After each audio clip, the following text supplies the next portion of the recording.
जब से अंतरिक्ष के बारे में मनुष्य ने जाना है, शायद तभी से ही उसने एलियंस के बारे में सोचना शुरू कर दिया था। कई महान वैज्ञानिकों, प्रसिद्ध दार्शनिकों को हमेशा से ही लगता आ रहा है कि ब्रह्मांड के किसी कोने में हमारे अलावा जीवन मौजूद है। दोस्तों, ये बात अनुमान से नहीं परंतु विज्ञान के आधार पर भी सही है, क्योंकि समय समय में हमें एलियंस के जीवन के होने के कई सारे सबूत मिलते आ रहे हैं। एलियंस के बारे में अगर हम बात करें तो इससे जुड़ी हमें अलग अलग लोगों से कई सारे अलग अलग बातें सुनने को मिलेगी।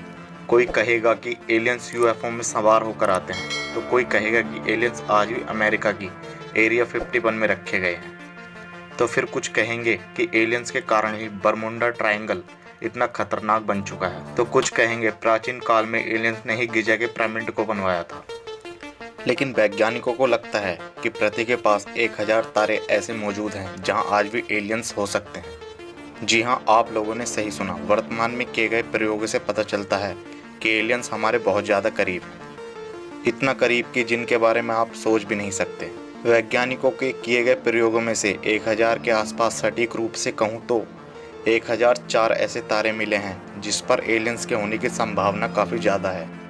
वैसे इन तारों की खास बात यह भी है कि ये सारे तारे पृथ्वी से अंतरिक्ष में आसानी से देखे जा सकते हैं, जिसे कि अंग्रेजी में डायरेक्ट लाइन ऑफ साइट भी कहा जाता है। वैज्ञानिकों को इन तारों के ऊपर ऐसे रासायनिक पदार्थ या द्रव्य का होने की संभावना को जताया है जो कि जीवन के पनपने के लिए अनिवार्य है। पिछले कई दशकों से वैज्ञानिक पृथ्वी से बाहर एक्सोप्लैनेट की तलाश में अपने आप को काफ़ी ज़्यादा व्यस्त रखा है। उनको लगता है कि इन्हीं एक्सोप्लैनेट में से किसी एक प्लैनेट के अंदर जीवन जरूर मौजूद होगा। दोस्तों, आपको एक और ख़ास बात बता दूं कि इन एक्सोप्लैनेट्स के ऊपर जीवन को ढूंढने की प्रक्रिया काफ़ी रोचक है।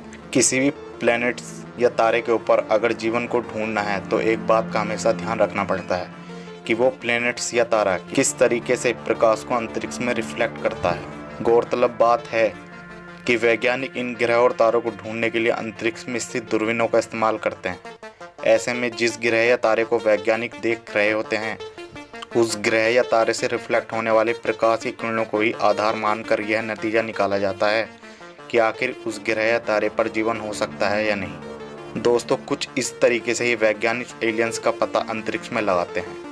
1992 से ही वैज्ञानिकों को ट्रांसिटिंग एक्सोप्लैनेट सर्वे सैटेलाइट और जेम्स वेब स्पेस टेलीस्कोप जैसे दूरबीनों से लगभग 4292 ऐसे एक्सोप्लैनेट्स को पाया है जहां जीवन के होने की संभावना के कई सारे सबूत मिले हैं। इन ग्रह के ऊपर ऑक्सीजन और जमे हुए पानी के कई स्रोत भी मौजूद हैं जो कि जीवन के लिए काफ़ी ज़रूरी हैं।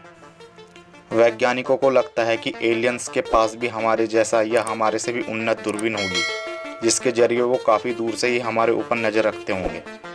दोस्तों, यह मजाक नहीं है, वाकई में वैज्ञानिकों को ऐसा लगता है, क्योंकि पृथ्वी से लगभग 326 प्रकाश वर्ष दूर 1004 ऐसे तारे मौजूद हैं जहां पृथ्वी जैसा ही वातावरण हो सकता है। वैसे 1004 में से 508 ऐसे भी तारे हैं जहां पर वैज्ञानिकों को नियमित रूप से अजीबोगरीब सिग्नल भी मिलते रहे हैं। हालांकि फिर कुछ वैज्ञानिकों का कहना है कि 1000 तारों में से 95% तारों में अत्याधुनिक एलियन जीवन हो सकता है, क्योंकि 95% तारों के ऊपर जीवन कई अरबों साल पहले ही पनप चुका होगा, ठीक जैसा पृथ्वी पर ही हुआ है। क्योंकि अत्याधुनिक जीवन को अस्तित्व में आने के लिए समय तो लगता ही है, ऐसे अचानक किसी भी ग्रह के ऊपर अत्याधुनिक जीवन नहीं पनप सकता। वैसे इन तारों से जुड़ी एक और ख़ास बात यह है कि ज़्यादातर तारे पृथ्वी से 326 प्रकाश वर्ष दूरी पर हैं, इसलिए इन सभी के ऊपर जीवन के होने की संभावना है। परंतु कुछ ग्रह ऐसे भी हैं जो पृथ्वी से सिर्फ 28 प्रकाश वर्ष की दूरी पर हैं, जहां शायद ही कोई उन्नत सभ्यता मौजूद हो। खैर, आज भी कई ग्रह पृथ्वी से 326 प्रकाश वर्ष वाली इस दूरी के अंदर आ रहे हैं, जहां जीवन के होने की संभावना बढ़ती जा रही है। एलियंस लाइफ की बात करें तो आने वाले समय में हमें टी गार्डन्स स्टार जैसे कई तारे मिलने वाले हैं, जिनका वातावरण और परिवेश पृथ्वी से हूबहू मिलता है। ऐसे में हमारे लिए सटीक रूप से कहना मुश्किल होगा कि आखिर कब हमें एलियंस के बारे में पता चलेगा, क्योंकि वैज्ञानिक हर वक्त इसी की खोज में लगे हुए हैं और व्यक्तिगत रूप से मुझे लगता है कि जल्द ही हम किसी न किसी नतीजे पर पहुंचने वाले हैं। तो दोस्तों, आज का वीडियो इतना ही। उम्मीद है आपको वीडियो पसंद आया होगा। धन्यवाद।